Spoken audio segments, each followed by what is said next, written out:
அன்பு தமிழ் நேயர் நெஞ்சங்களுக்கு நெஞ்சார்ந்த திருக்குறள் வணக்கங்களை இனிதே உரைத்துக் கொள்வது உங்கள் அன்பு தோழன் பா மூவேந்திர பாண்டியன்.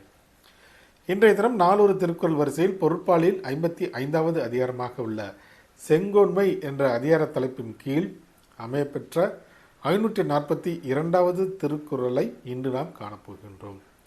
செங்கோன்மை என்பதற்கு நீதி தவறாமை என்ற பொருளில் இந்த அதிகாரத்தின் தலைப்பு வடிவமைக்கப்பட்டுள்ளது.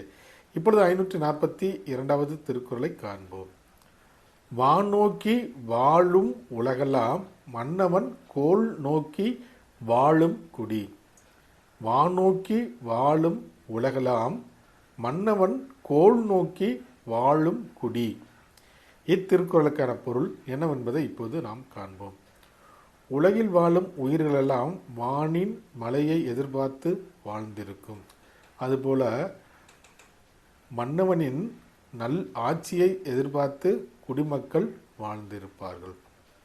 மீண்டும் பொருள், வானில் விழும் மழையை எதிர்பார்த்து உலகில் உள்ள உயிர்களெல்லாம் வாழ்ந்திருப்பது போல் மக்கள் மன்னவனின் நல் ஆட்சியை எதிர்பார்த்து வாழ்ந்திருப்பார்கள் என்பது இத்திருக்குறளுக்கான முழு பொருளாகும்.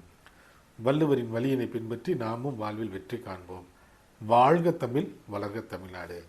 நன்றி, வணக்கம்.